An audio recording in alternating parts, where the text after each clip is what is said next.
Welcome. It's episode number 2, and it's our first episode with real life human beings coming from all over across the world here. So today we're going to be talking about hiring staff or outsourcing for help. So we brought on 2 people who are familiar with both sides of this, and I want to introduce them to you today. So of course we have the wonderful Paul Lacey from deep in the United Kingdom forest. Hello, Paul. What's going on today? Hi, how you doing? Good to see you. Thanks for having me on as well. Absolutely. Yeah. And Mr. Chris Castillo, what's going on, Chris?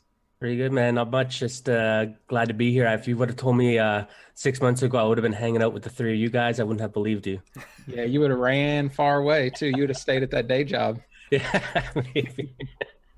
What Chris said, definitely. It's so cool to be doing this. Thanks, guys. I know. Absolutely. The internet is awesome. I think this thing's really going to catch on. And of course, we have Matt and myself. So we're going to be leading a little bit of a conversation today.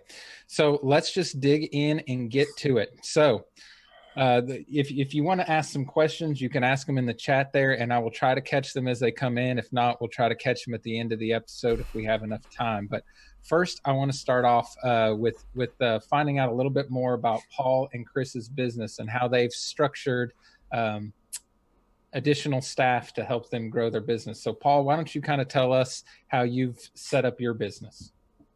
All right, so we relaunched Dicky Birds back in December, November last year or something, after a bit of a hiatus. And so previous to that, I was operating more or less as an individual consultant, just having just doing lots of WordPress stuff. In terms of how we're structured now, when we reformed, it was based on me and Peter, my business partner, just kind of getting together and deciding, our skills had both matured and whatnot, in him in UX and me in WordPress and everything. And we thought that we could have another go at our agency that we'd run before, but kind of fell out of love with about 3 years ago or so. We've got, in terms of the team, there's me and Peter, we're the co-founders. And then the 2 staff that we've got are Adrian, who is kind of like an apprentice, like a full-time apprentice. And then Lindsay, my wife, is an employee as well. And she does mostly now things like the wireframing and the flows and stuff like that, and all the research. So every time we do a project, she does all the research stuff. So at the beginning, she was just helping with administrative stuff, but that was when it was just me. But changing the structure a bit and having her here almost every day means you can transfer some skills and whatnot. So in terms of how we're structured, we're not, for instance, these amazing agencies that you just see and somehow they've got 20 staff or 40 staff or 10 staff or whatever it is they've got. We're currently a company in transition from one person to 2 individuals to joining up and then trying to scale up a little bit. We're not even planning to scale up too much. We just think that this is the best way for us, having done a lot of the outsourcing type stuff in the past, and it just didn't work for me a number of times. So that's where we are at the moment. So we probably represent someone or a company that is trying to scale up, but going through that process and figuring out what that looks like at the moment. Awesome. And Chris, I know you're in the process right now, and here recently have been outsourcing some work to some people. So why don't you kind of tell us how you have your plans set up to grow your business?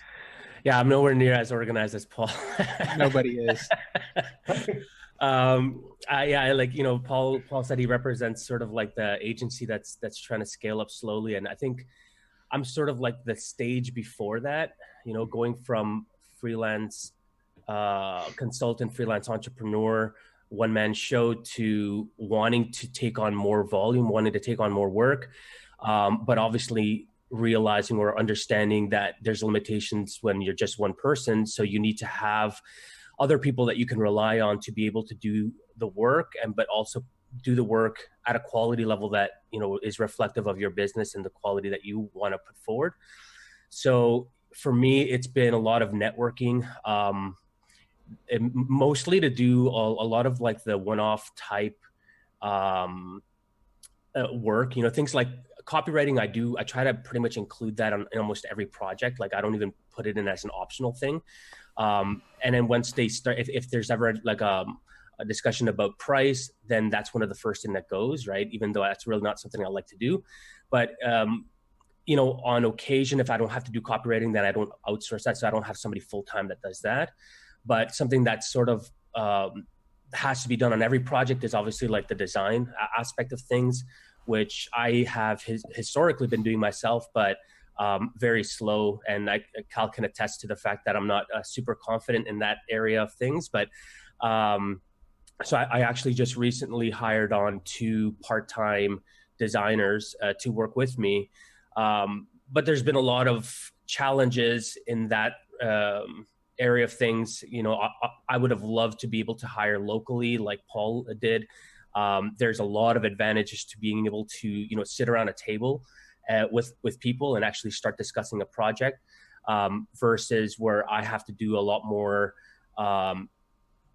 distant communication, things like Slack communication or Messenger email and things like that. So it's a little bit of a different dynamic.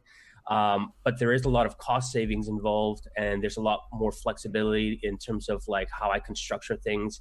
So going from sort of the freelance to trying to get up to where Paul is, I'm sort of in this limbo middle phase where I need the help, but I can't really hire on a full-time staff right now. So that's kind of where I am right now with things. So you mentioned, growing your team a little bit slowly, Paul. But before you had kind of relaunched Dicky Birds, were you outsourcing work then? Yeah. So if you go back 12 years, when I started as a freelancer, and then after a year, I was working with a lot of agencies doing white label, and one agency in particular, and then we started they were growing quite quickly. And I was their only developer as a freelancer. And so we chatted about it. And one of the ideas we had, which was what a friend of mine was doing, was just I would become the outsourcer and get more people, and I would kind of manage this sort of team of lots of different people.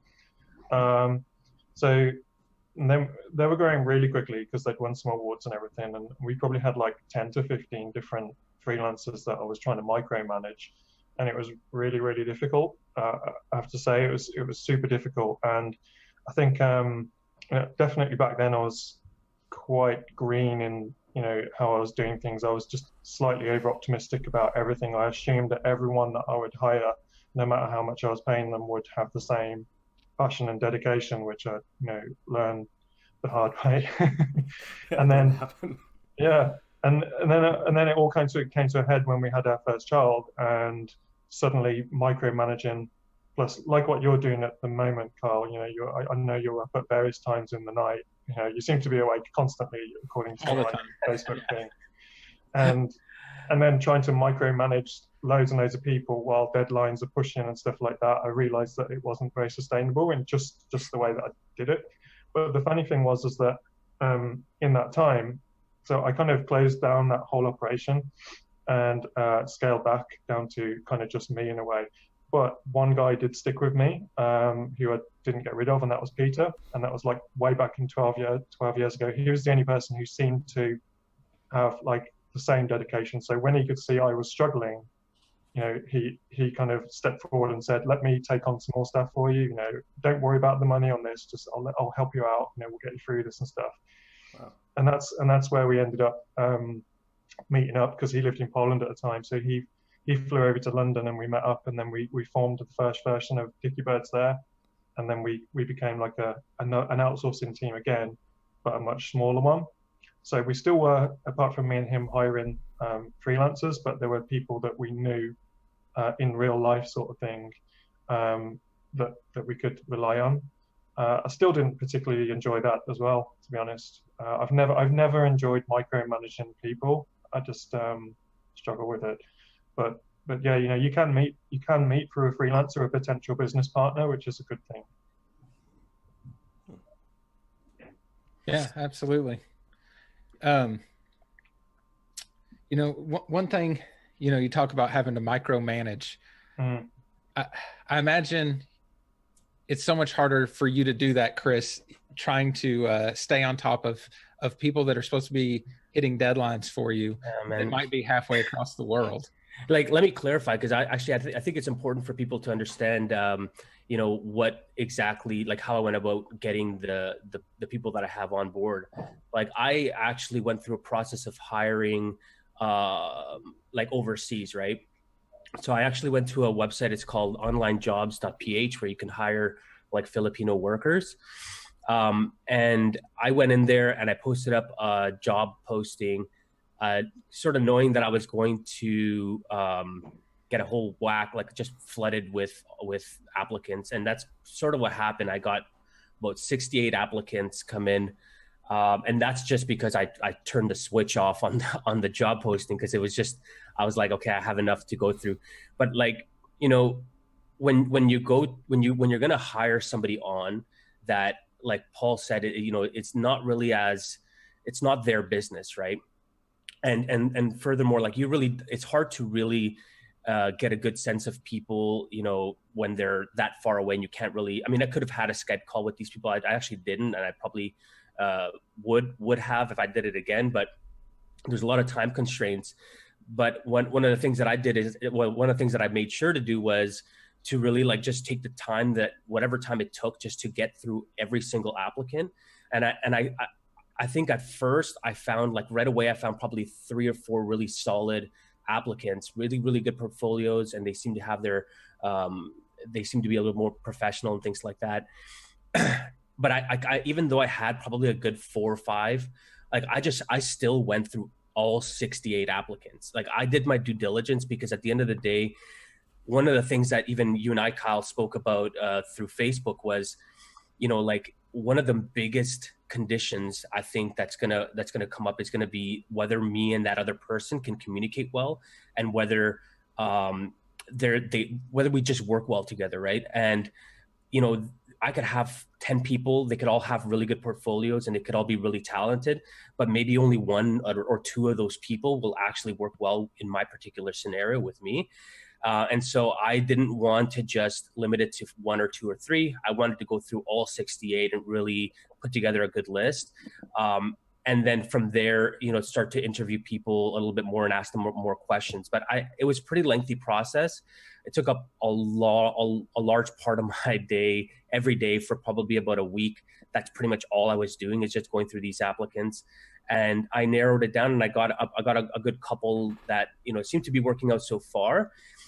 But like Paul said, like the micromanaging aspect of it, it's really tough, because the time zone difference from here and there is 12 hours. So if you think about it, we've actually set up hours where everybody needs to be online, and it's like 8 p.m. to 12 p.m. and 8 a.m. till 12, 8 p.m. to 12 a.m. Right. And 8 a.m. to 12 p.m. So those are the hours where I think everybody's kind of still, it's not too late, it's not too early. And so those are the hours that we work together. And we have a Slack channel, and that's where we really work on all the project stuff.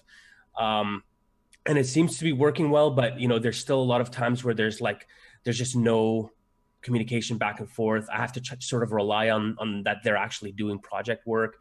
And it could be a little bit nerve-wracking, because at the end of the day, I want to make sure that the projects are actually moving forward.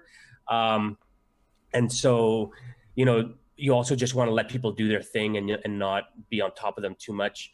I used to actually manage a service department with 3 other guys, and I used to have to not really micromanage, but I used to have to manage them. So I'm a little bit more comfortable in that position and sort of making sure that things are going in the right direction. But it's a whole nother level of complexity when you have outsourcing partners that are so far away. So it's been a challenge for sure. Yeah, I think my nightmare would be having to manage that many people and keep track of all of them and everything. That's one thing I've thought. Either route I know is going to be a challenge for me, is I just don't want to deal with other people's stuff. So I think whether you hire people or for on your staff, or you outsource, across the world, you're still going to have all that management business to do. I want to sit in front of the computer and make things, not necessarily manage people. So I know that'd be difficult. Yeah, and I think that Chris brought up a good point in that, there is a lot of trust, and there's not really micromanaging, but just managing in general. And when you're outsourcing versus you have like staff like right there in front of you, it's a big difference. A lot of your communication is going to be done via email. And, you know, Chris, you brought up the whole like being able to communicate with somebody being a really big aspect of it. I agree with that because, you know, you text something to somebody or you email something and like it's all how how like that person reads it or like understands it. So you really have to be able to kind of speak the same language, as it were. Like I think that's one of the reasons why Kyle and I get along so well, is that I can explain something to him and he gets it, you know, like I don't have to keep explaining things in different ways. So I think when you're outsourcing, especially, you need to find those people that that understand what you're talking about and like you do speak the same like design language. Yeah, 100%. It can get quite exhausting communicating a lot, I think, especially when you get those communications outside of what your normal hours are, but you're aware that this communication requires you to do something, otherwise that person is kind of positioning themselves as stuck, apparently, and you're thinking, I know you could figure this out. I know, you know, but it's, you know, we call it hitting it into the long grass. Yeah. It's kind of like you've kind of, you know, hit it over to me in the long grass, knowing that it's out of hours. And if you find that happening a lot, then that can get quite stressful. But having tried to scale up a number of times and having failed a number of times over the last 10 years or so, like that's probably been the thing I've failed at the most, is trying to scale up each time. And you know, scaled up, hit, you know, burnout point, and then just retreated back to, you know, the good old days where it's just me or whatever. But the thing I now know that I've not done, which it probably is the hardest thing, is to replace myself, but not in my technical or design role, but in the management side of things. So for me, the thing that is always in my mind at the moment is the thing I just don't enjoy is time management of all the different things, micromanaging, trying to connect all the dots of multiple projects, and then, you know, feeling guilty if I'm not doing the design work, and then feeling guilty if I'm not doing the code, and then feeling guilty if I'm not doing that stuff.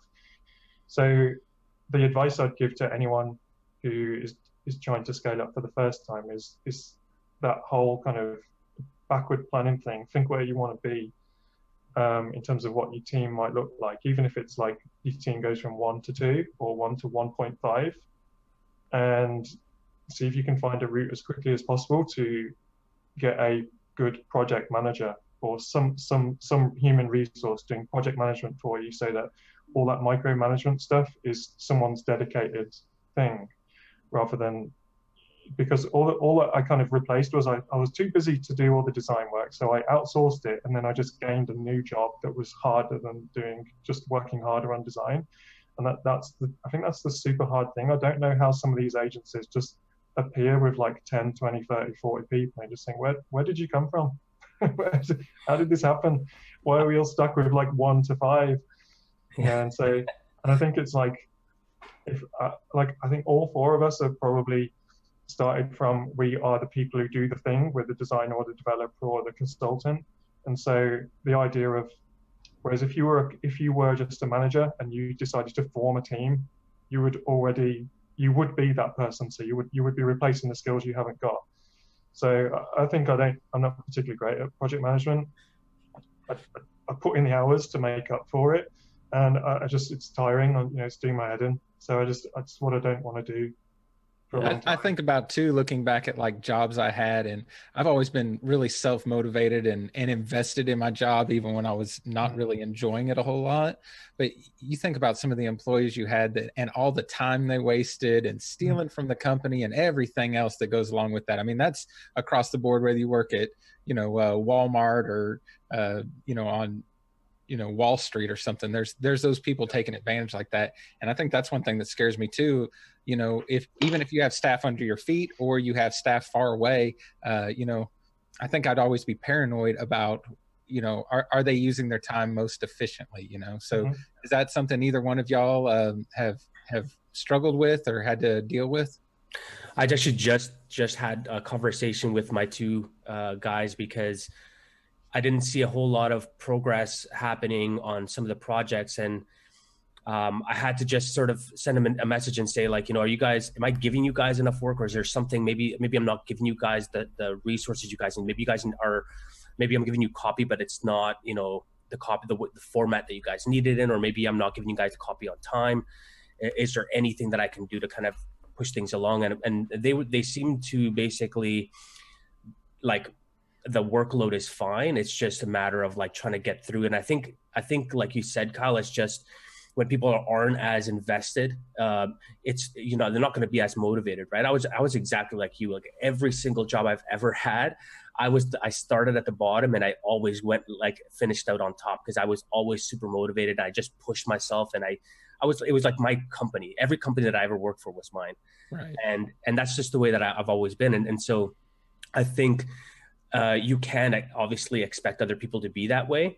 The way that I look at it, right? My ultimate goal, if I was to tell you where I am, where I was a month or 2 months ago, where I wanted to be in 3 or 4 months, and where I wanted to be in 6 months, I would have told you a month or two ago that I needed to get a few people to help me in order to really start pushing more work through the door. That's sort of where I am now. If you would have asked me where I wanted to be in 6 months, I would have told you that I would have wanted to be very close, if not at where Paul is at, where I have 1 or 2 people permanently with me, and maybe we had like a little small office or something. And the reason why I've done it this way is because there's less risk for me as a business owner, right? I can, if the overseas workers that I have working with me, I could always switch them out if I wanted to. If it wasn't working out, I could always hire another one on. It costs me less money to have even 3 designers on board than to have 1 full-time staff here where I am, right? Because the salary expectations are a lot different. So there's less risk there. So where it really, the trade-off happens is there's less risk, but there's a lot more management. And so I knew that going into it. And so I've prepared myself, and I've really set some time aside to really be able to make sure that I have the time to manage those resources. But the ultimate goal is to hire somebody, because like I said, like there's nothing you can't compare to just sitting in front of somebody and talking about a project. Not just that, but like if I have a designer and they're with me here, if let's say, for example, that there's a part of a copy that I sent them that they didn't really understand and they didn't really know how to interpret that into the design, like they can just ask me, like, hey, Chris, they could just shoot me, like, they could just like throw something at me and get my attention, ask me a question, and then that's it, right? Or just pick up the phone and call. It's usually not that difficult. But when you have such a time difference and all this other stuff, it becomes really, really hard to even get those little tiny clarifications through. And there's that communication is really the biggest bottleneck, right? So and you don't know too, like you don't know how many other projects they're working on, or how many other people they're working for, and you, even if they were or weren't, it's really none of your business or nothing you can control, Yeah, but ideally, I mean, like, yeah, you're 100% right about that. And I know for a fact that they probably do have other project that they take on. I don't, like you said, I don't really care, but it's just more of a matter of like, I just need to make sure that the projects keep progressing at a steady rate. But like I said, like there's nothing like actually having somebody there who's only dedicated to your particular business. They're on with you full time. They're invested at that point. They're more invested in your business than anybody could ever be, if you hire them offshore. So that's definitely the next stage. And I think when you get to that point, there's probably going to be, for me, I would anticipate having a full-time, maybe designer, and then maybe having like a VA that's offshore to help manage some of the less important stuff, and then eventually hire 2 full-time staff. So that's kind of the way. It's kind of like just leveraging these like online or VA or offshore resources, because like I think it could really help as stepping stones, right? I don't think at all that it's a sustainable thing though. Mm-hmm.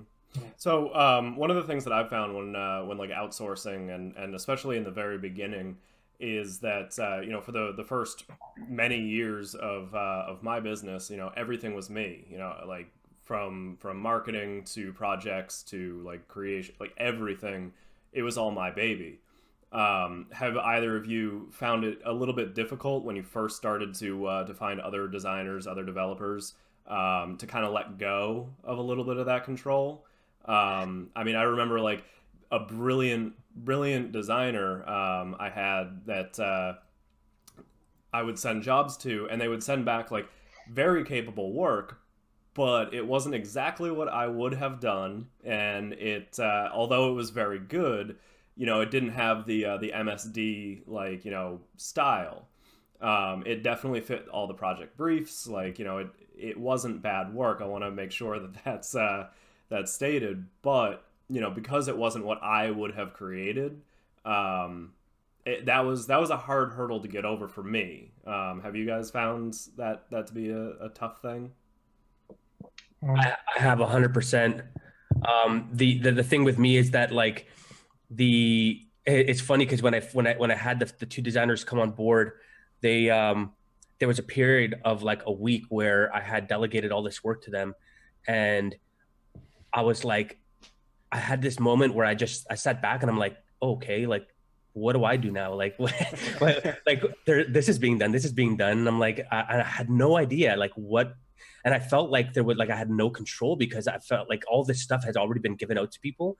So that was outside of my control. And because I didn't have something to do right at that time, I was like, what am I supposed to do? And then I quickly realized that what I'm supposed to do is to be the person who really captains the whole project in terms of like strategy and direction. Like, and at that point I realized, holy crap, I have more work than I can, like more work than I thought I actually had. And so it was really about like, okay, then I started creating resources for some of my designers and for my outsourcing partners to keep them all on the same track, on the same page.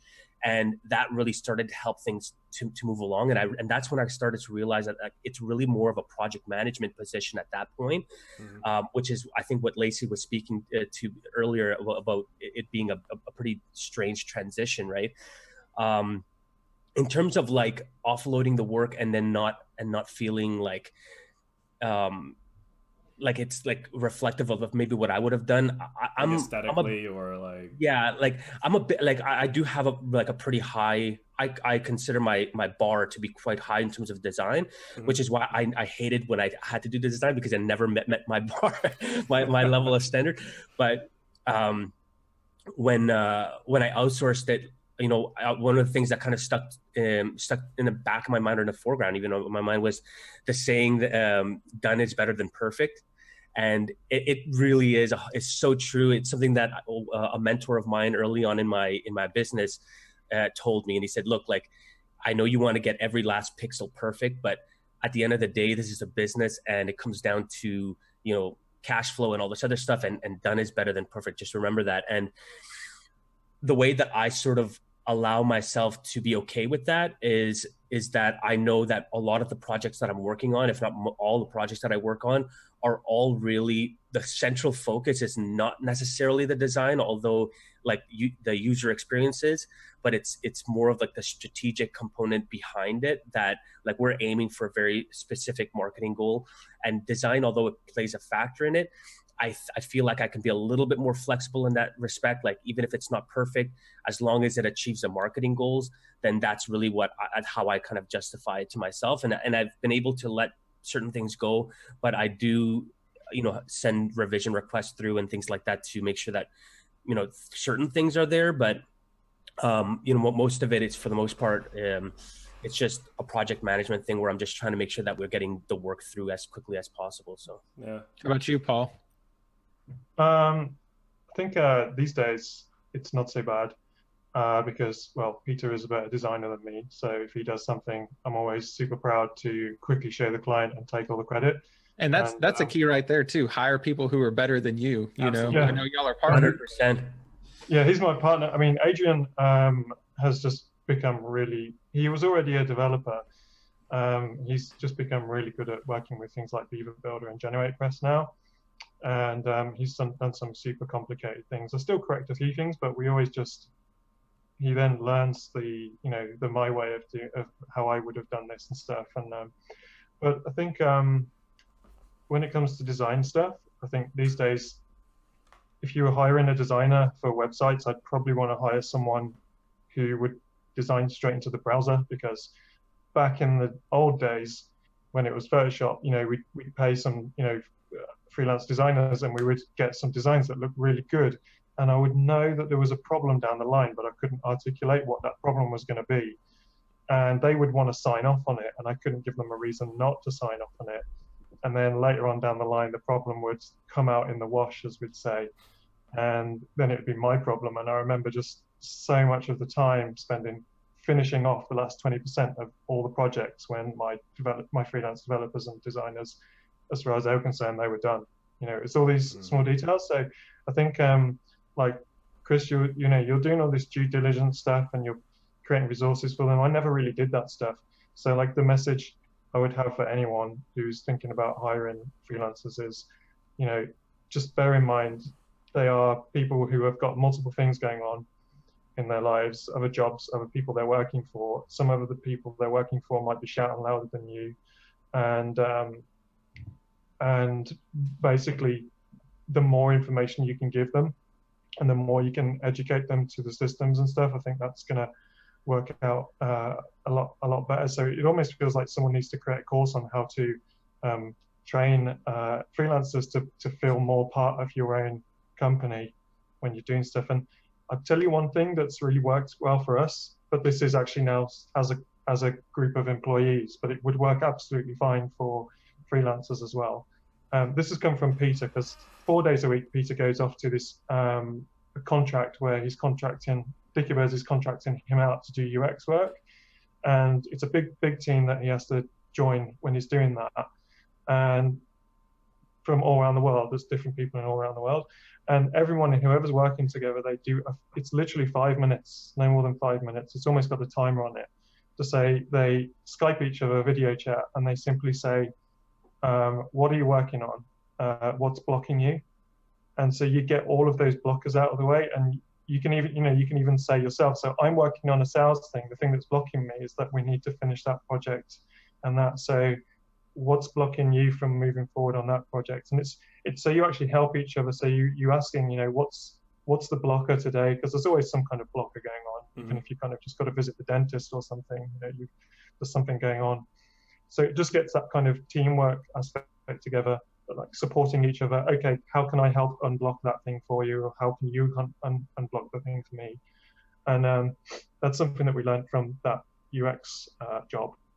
That's smart. It kind of gets everybody on the same page that morning too, to start the day and then help everybody out, like a quick stand-up meeting. Yep, like 5 minutes. No need for kind of hello, how are you doing, all that sort of stuff. It's just what are you working on? What's blocking you? That's it. Yeah, that's a great idea, Paul. I think that's something that probably I'll look to incorporate actually into my processes as well, because it's, like you said, like you never know really what it is that's going to be preventing things from moving forward.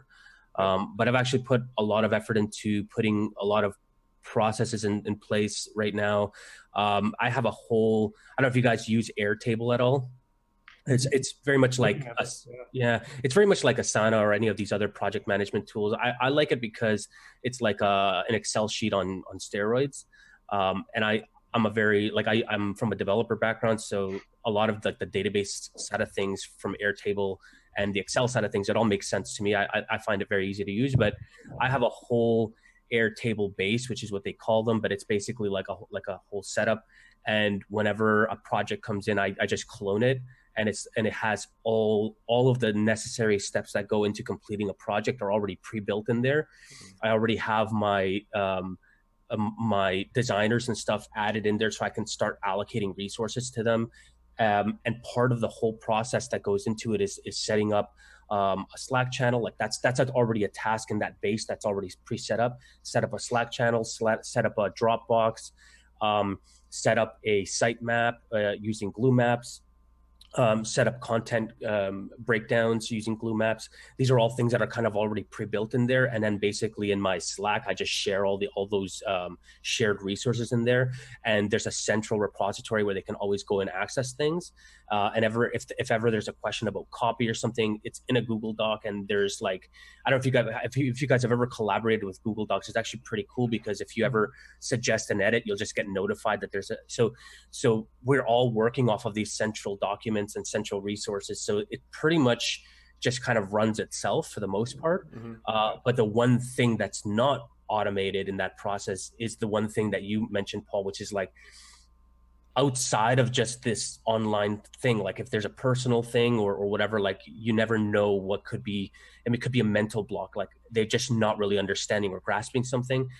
Would be great to be able to incorporate in there to make sure that things are running really, really smoothly. So yep, absolutely. I think we're introverts, aren't we? So, you know, a lot of us are introverts. So we kind of like, if we can spend, 5 hours writing and messing around with systems and stuff rather than 5 minutes chat, I'll do it.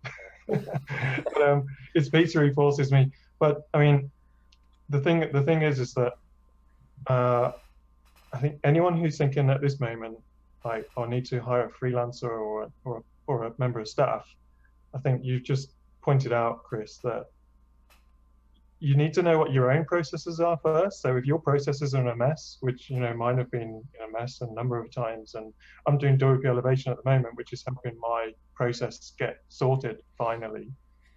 So it's almost like if you try to get a team in there and your process is a mess, then they will follow your messy processes and stuff. So get that stuff together, and you've got a much better chance of it working out, I think. I would almost argue that it's almost like and obviously this is a bit of a bias thing, but like it could be better to actually go with a freelance thing first and then go to full time. And the reason, hear me out before you scream at me, the reason for it is because if like you said, like it is very, very dependent on you having really solid processes, right?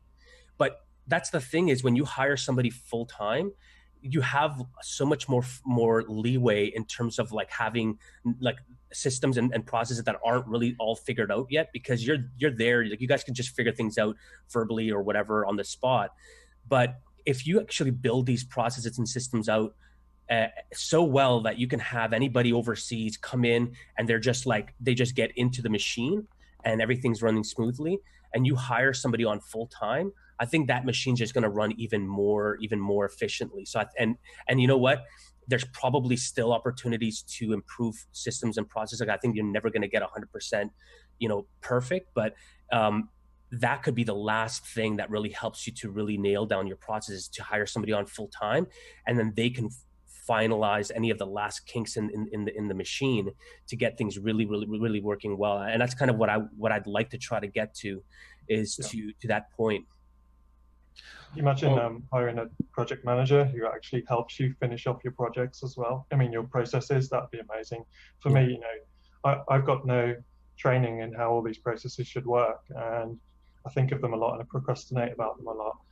But that's in a way that if I can get it to a point where it's almost working, and then I can somehow hire in, even if the VA who is experienced in project management is a freelancer, but sorts out our process, helps us just systemize our processes and put them in Airtable or put them in wherever they need to be, then that's, I think it's just all in the planning, isn't it? I think it's all in the planning, and without that, you're just building on a kind of bit of a messy foundation. And that's what I did a number of times.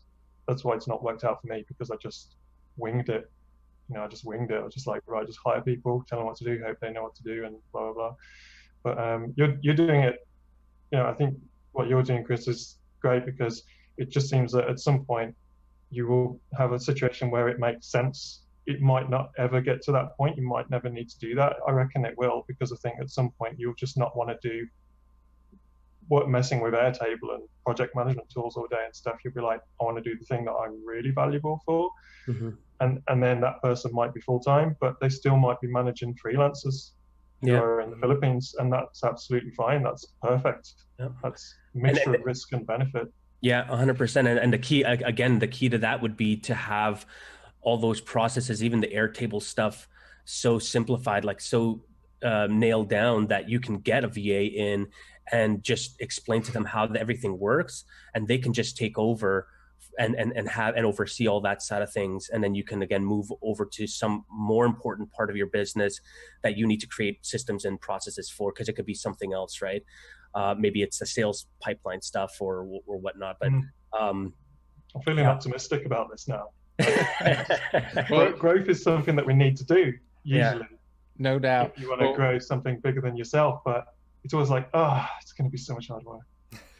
Well, we are running against the clock here, so I do want to have last call here, and I want to bring up one other little topic that always was a big motivator for me when I had a job as an employee, and I'm wondering if y'all have done this or consider doing this for either your staff or people you've outsourced, and that's some sort of profit sharing. I know you have a partner, Paul, and then one of your employees is also your partner. So that might be a more difficult situation there. But, that was always a motivator for me to work harder at work when I knew if we got this done under budget, on time, all this, that I could earn more money. So, Chris, is that something you're considering? I am now. No. You put the pressure on me, Kyle, so now I have no idea. You're like, they're watching, so you have to say yes now. Like, oh yeah, 50%. Pretty good. No, in all honesty, I think it's a little bit trickier with my situation and having overseas workers and stuff. If I had somebody full-time or even part-time here locally, I would 100% do that, because I know that there's more to gain from doing that than the money or whatever it is that you're giving out. But I think maybe there is a way that you could probably structure that in a way to do it and still get some sort of a benefit from it. So I'll look into it. Let us know. How about you, Paul? Yeah, to be honest, out of the four of us, three of us have got shares in the company. Sure. So my wife has got some shares, mainly to solve any arguments between me and Peter. So if we can't decide on something, she'll probably choose him over me. I was going to say, I bet she sides with him too. Yeah, she's the most sensible one. But to be honest, Adrian, once he's worked with us for a year or so, I wouldn't have any problem saying, okay, if he's done a great job, which he's done an amazing job so far, and this is, giving him some kind of actual share in the company or profit share. Profit share isn't so great because there's real profit, and then there's kind of, I'm not talking about tax evasion here, but I'm talking about there is, things like in the UK we have this scheme called the R&D scheme, and so if we do some cool side projects, that counts as what's called R&D. If we're doing innovation and stuff like that, and it kind of like messes up the scenario where someone would actually get some money from profit. It's a weird scenario, but I would rather give someone a stake, a small stake in the company, so that they really feel like it's their company too.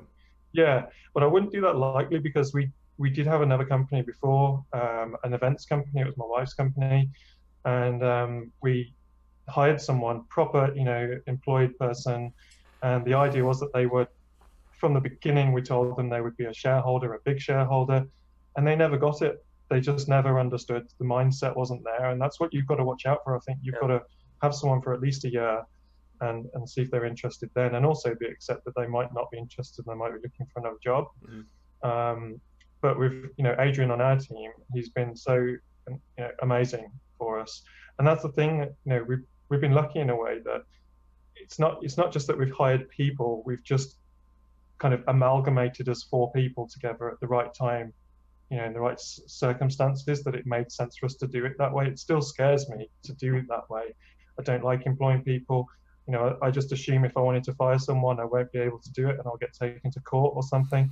But, good luck firing your wife. Yeah, I know. Yeah, she'd fire me. But I kind of adverse to that sort of thing, and we have to do things like pension plans. It's a legal thing you have to do here in the UK. All this stuff that is just totally boring. It's just really, really boring. Yeah. And so, it was the right thing to us for us to do this year. And the circumstances were right for it as well. So that's why we've done it, really.